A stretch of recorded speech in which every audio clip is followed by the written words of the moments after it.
السلام علیکم ورحمت الله محترمینو، الله مو جوړ او روغ او آباد لره. دوستانو دی بسم الله الرحمن الرحیم ډیره بهترینه او ناشنا او طاقتوره وظیفه ده. دا یوه داسې وظیفه ده چې انسان د زندگی هر مشکل حل کوي، چې د انسان د زندگی هر پریشانی ختمه کوي.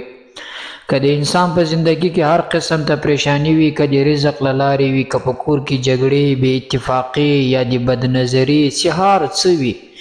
د دې ټولو لپاره چې ده او بهترین علاج چې ده هغه د بسم الله الرحمن الرحیم ده. دا یوه داسې مبارکه وظیفه ده دوستانو چې د دې په برکت سره د انسان په کور کې د رزق له لارې هم برکت راځي، د دې په برکت سره د انسان په کور کې د اتفاق له لارې هم برکت راځي، د مینې او د محبت له لارې هم برکت راځي، او د دې په برکت سره د انسان په اولاد کې الله پاک جل جلاله برکت راولي. د اولاد له لارې څخه د انسان په اولاد کې برکت الله پاک جل جلاله اچوي د دې بسم الله په برکت سره. محترمینو، د بسم الله شریف ډیر فضائل په حدیثو کې راغلي دي، خو کم چې ماته معلومات ده د کم شي لپاره بسم الله شریف طاقتوره ده او زما په ذهن کې چې کم ګرځي هغه تر تاسو پورې در رسوم، او د دې وظیفه هم له تاسو سره شریکه کوم چې د خپل هر زندگی مشکل د دې وظیفې په برکت سره تاسو حل کولی شئ. په دوزخ کې الله پاک جل جلاله پر دوزخ باندې یو هغه د دوزخ کمی چې چوکیداران پر یو دوزخ باندې مقرر دي، تقریبا 21 دانې، او د بسم الله شریف حروف هم 21 دانې دي. کله چې بسم الله شریف یو انسان ووایي، الله پاک جل جلاله یې له هغه دوزخ څخه خلاصوي، چې بابا هغه ملایکې چې پر دوزخ باندې مقرر دي دی هغه دوزخ ورته ورچوي، له هغه څخه به الله پاک جل جلاله خلاص کړي. او دا یاد ساتئ، کتابونو لیکلي دي کله چې یو انسان په آخرت کې مثلا په قبر کې کېښودل سي، هلته به بیا دته د بسم الله الرحمن الرحیم مبارک فضیلت او د قدرت او طاقت معلوم سي، او دا به د ده ارمان وي چې یا الله یو وار مې دنیا ته ژوندی کسي صرف او صرف دغه خالي دا تورې ووایم بسم الله الرحمن الرحیم بیرته مې مړ کړه. د دغو په توره په ارمان به بیا دی، ولې ځکه چې د دغه بسم الله شریف چې کم کرامات دي انسان ته اوس نه معلومیږي. انسان که د دې په کرامات باندې په حقیقت باندې خبر سي، زه تاسو یقین وکړئ زه شپه ورځ به دا تورې وایي،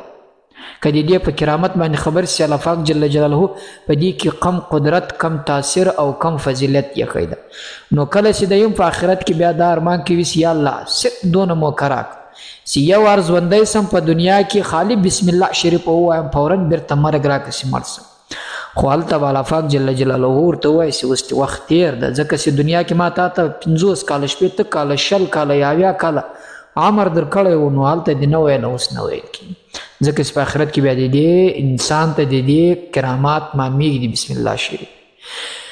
که نبی علیه السلام فرمایي چې بسم الله شریف پس یو وار انسان ووایي، الله پاک جل جلاله د 4,000 ګناهو معافي ورته کوي، او 4,000 نیکي الله پاک جل جلاله د ده په عملنامه کې لیکي، او 4,000 درجې د انسان ورلوړوي په دې دنیا کې هم په آخرت کې هم. دا داسې مبارکه وظیفه ده چې په دې دنیا کې هم انسان له هر قسم ته مشکلاتو د بسم الله شریف په برکت سره ځان ایستلی شي. په آخرت کې خو بیا ده کامیابه، د آخرت د مشکلاتو لپاره خو یوه بهترینه ذریعه هم دا بسم الله الرحمن الرحیم. محترمینو، دا وظیفه وکړئ، خو تر دې مخکې زه بار بار درته وایم چې یقین مضبوط کړئ، عقیده مضبوطه کړئ، اخلاص پکې وکړئ. په کومه وظیفه کې چې ستاسو یقین مضبوط وي، عقیده مو مضبوطه وي، اخلاص مو مضبوط وي او اخلاص پکې کیوي، او داسې په عاجزي او په خشوع سره هغه وظیفه تاسو وکړئ، انشاءالله فورا به ستاسو حاجت پوره کیږي، فورا به الله تعالی ستاسو دعا قبلوي، فورا به الله پاک جل جلاله تاسو له مشکلاتو او له پریشانیو څخه خلاصوي. خو که د انسان عقیده کمزورې وي، یقین یې کمزوری وي، بس فرغلی اول به هم بیا دا وظیفه له هغه انسان سره ځي. چې څومره د انسان یقین مضبوط وي هغومره زر به دا وظیفه تاثیر کوي، هغومره زر به د انسان دعا قبلیږي، هغومره زر به د انسان حاجت پوره کیږي. که څومره د انسان عقیده کمزورې وي دغومره وخت به پکې اخلي بیا به دا وظیفه قبلیږي. خو زه بار بار درته وایم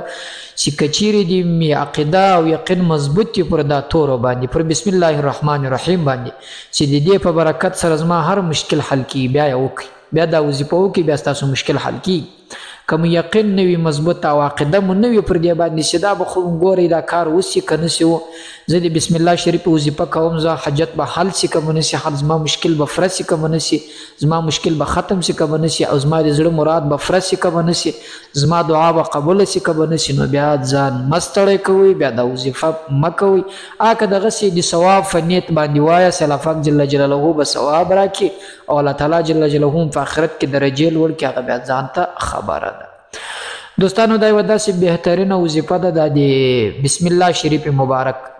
دا وظیفه کله چې تاسو کاروبار ته ځئ دا وایاست، الله تعالی به مو د کاروبار کې برکت اچوي.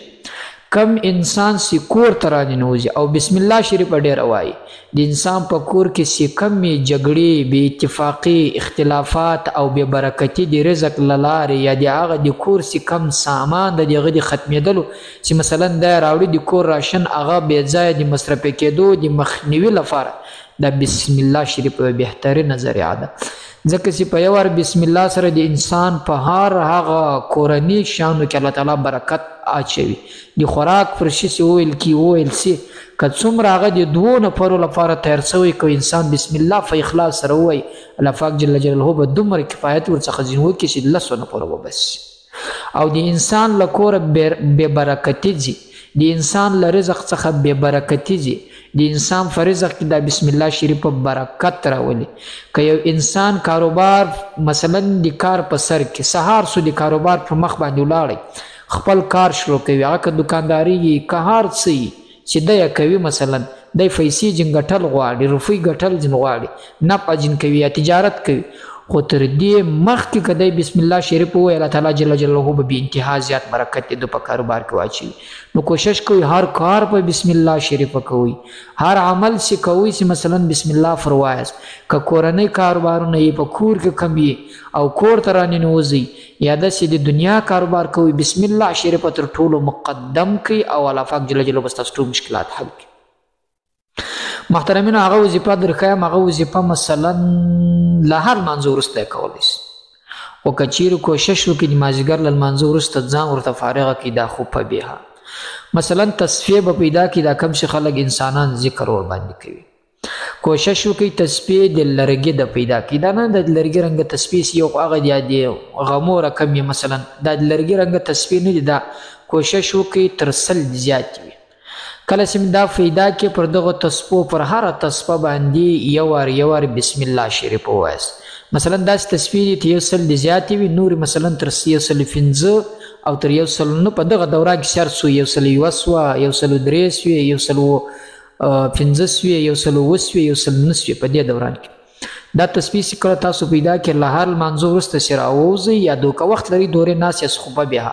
او زنانه که په کور کې پر هغه ځای باندې چې له لمانځه څخه فارغه شوې، پر هغه ځای باندې جای نماز باندې ناست، پر هره تصفه دې یو وار بسم الله شریف ووایي. کله چې بسم الله شریف وویله په ډېره عاجزي، په ډېره خشوع سره له هغه وروسته دې الله تعالی سپورته کړي چې الله دې بسم الله شریف په برکت سره زما حاجت راپوره کړي، یا الله دې بسم الله شریف په برکت سره زما په کور کې بې اتفاقي د اختلافات د جګړې د مینه او محبت نسته، او دغه ټول له مابین څخه ختم کړي، یا الله مینه او محبت قائم کړي. د رزق په باب باندې دعا کوي هغه دې وکړي، خو کله دا یاد وساتئ چې دا ذکر شروع کوئ دا د بسم الله شریف تر دې مخکې درود شریف، په پای کې هم درود شریف، بیا به نو مثلا پر هره تصفه باندې یو وار بسم الله الرحمن الرحیم، بسم الله الرحمن الرحیم دا رنګه ووایاست. ما تاسو ته وویل چې تر 100 د تصفیې زیاتې وي، تر 109 پورې په دغه دوران کې تصفیه دغه کم هم راځي، 50 تصفیې هم راځي، خو کوشش وکړئ چې تر 100 زیاتې هلته یې واخلئ. که چیرې زیاتې وي مثلا داسې وي چې 1.5 سل وي، 1.10 وي، هغه بیا مثلا فری کوي، هغه جن کمې کوي، دونه یې کوي. نو محترمینو دا ډېره بهترینه وظیفه ده، په دې باندې عمل وکړئ. خو یوه دا خبره یاد ساتئ چې هر کاروبار کوئ بسم الله شریف تر ټولو مقدم کړئ، بسم الله شریف ووایاست، الله پاک جل جلاله به ستاسو د زندګي هر مشکل در حل کړي. پر الله تعالی مسپارم خدای دې وکړي چې دا وظیفه باندې تاسو عمل وکړئ او خوښه سوې مې او تر نورو ملګرو پورې هم ضرور ورسوئ که چیرې تاسو په دې وظیفه باندې عمل وکړئ او ستاسو حاجت پوره سو او ستاسو دعا قبوله سوه او ستاسو پریشانی مشکل له مابین څخه ختم سو نو ګورئ دوستانو دا ستاسو ذمواري ده که بل ملګری په داسې مشکل حالت کې راګیر و دا وظیفه ورښایاست چې دا قسم ته وظیفه کوه شاید هغه انسان دا وظیفه وکړي له مشکل څخه الله تعالی خلاص کړي نو ته هم په ثواب کې ورسره شریک او زه هم ټول په ثواب کې سره شریکان یو نو په دې کې بخل مه کوئ تر نورو ملګرو ورسوئ پر الله تعالی مسپارم السلام علیکم ورحمت الله وبرکاته